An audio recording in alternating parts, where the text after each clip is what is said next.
ওকে, তো বর্তমানে সবচেয়ে গরম খবর হচ্ছে শাকিব খান এবং হিমেল আশরাফ এই জুটির আপকামিং সিনেমা, যেটা রিলিজ হতে চলেছে ঈদ ছাড়া। তো কখন আসবে এই সিনেমা, কেমন হবে এই সিনেমাটার গল্প কে লিখেছে, আজকের ভিডিওতে আমরা এই বিষয়গুলো নিয়ে খুবই ডিটেলে কথা বলবো, তাই ভিডিও শেষ পর্যন্ত অবশ্যই দেখবেন। ভিডিও শুরু করার আগে ভিডিওতে লাইক আর চ্যানেলটা সাবস্ক্রাইব করে রাখুন। তো চলুন ভিডিও শুরু করি। 2025 সালের শেষের দিকে শুরু হয়েছিল শাকিব ফাহাদ পরিচালিত, শাকিব খান অভিনীত সোলজার শিরোনামের একটি সিনেমার শুটিং। পরিকল্পনা ছিল সিনেমাটা 16 ডিসেম্বর অথবা জানুয়ারি মাসের প্রথম দিকে প্রেক্ষাগৃহে রিলিজ করা হবে, কিন্তু নানান জটিলতায় সিনেমাটার শুটিং কাজ সম্পন্ন করা হয়নি, যার কারণে সিনেমাটাও রিলিজ করা হয়নি।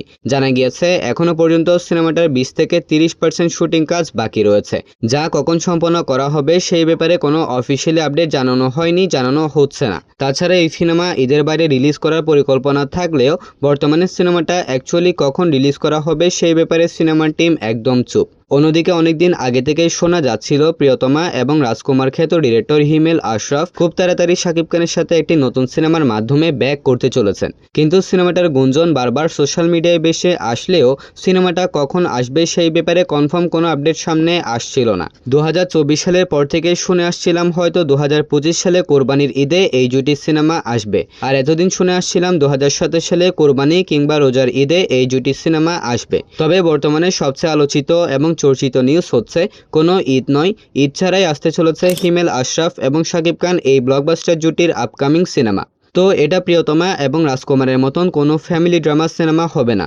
হিমেল আশরাফ এবার গতানুগতিক জনরাগুলো থেকে বের হয়ে এসে অ্যাকশন জনরাকে এক্সপ্লোর করতে চলেছেন। সিনেমাটার গল্প লিখেছে বর্তমানে বাংলাদেশের থ্রিলার গল্পের সবচেয়ে আলোচিত রাইটার নাজিম উদ্দিন। তো শাকিব খান অভিনীত এই সিনেমাটাও হতে চলেছে একটি সাসপেন্স থ্রিলার গল্পের সিনেমা, যেখানে প্রচুর পরিমাণে অ্যাকশন, সাসপেন্স, হালকা ফ্যামিলি ড্রামা এবং রোমান্টিক পোর্শন দেখানো হবে। এক কথায় আপনি বলতে পারেন এটা একটা ফুল প্যাকেজ সিনেমা।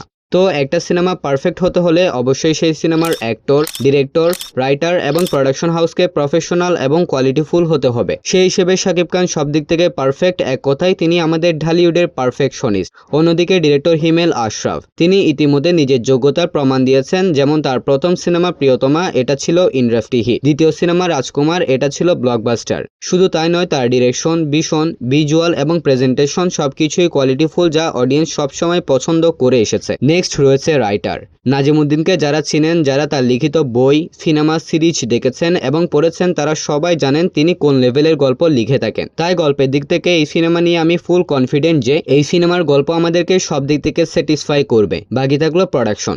একটা সিনেমা কোয়ালিটিফুল এবং পারফেক্ট হতে হলে অবশ্যই সেই সিনেমার প্রোডাকশন হাউসকে প্রফেশনাল হতে হবে, কারণ একটা সিনেমার কোয়ালিটি অনেকটাই ডিপেন্ড করে তার প্রোডাকশন হাউসের উপর। আর আপনি জানলে খুশি হবেন যে শাকিব খান অভিনীত এবং হিমেল আশরাফ পরিচালিত আপকামিং এই সিনেমাটা প্রডিউস করতে চলেছে SBF আলফা আই এন্টারটেইনমেন্ট। সিনেমাটার আনুমানিক বাজেট হতে চলেছে 7 থেকে 10 কোটি টাকা। দেশে এবং বিদেশের অসংখ্য লোকেশনে সিনেমাটার শুটিং করা হবে। সম্ভবত রকস্টার সিনেমার পরপরই এই সিনেমার শুটিং কাজ শুরু হয়ে যাবে, তবে সিনেমাটা হয়তো 2026 সালে আমরা দেখতে পারবো না। ব্যাপক সম্ভাবনা রয়েছে 2027 সালে সিনেমাটা রিলিজ করা হবে। তো আমাদের এই সিনেমা সম্পর্কে আরও জানতে হলে অফিসিয়াল আপডেট আসা পর্যন্ত অপেক্ষা করতে হবে। আর সবসময় বাংলা সিনেমার আপডেট এবং খোঁজখবর রাখতে হলে এই ভিডিওতে লাইক আর চ্যানেলটা সাবস্ক্রাইব করে রাখতে হবে। তাহলে দেখা হবে পরবর্তী আরও একটি ভিডিওতে। ততক্ষণ ভালো থাকবেন, সুস্থ থাকবেন, টেক কেয়ার, আল্লাহ হাফিজ।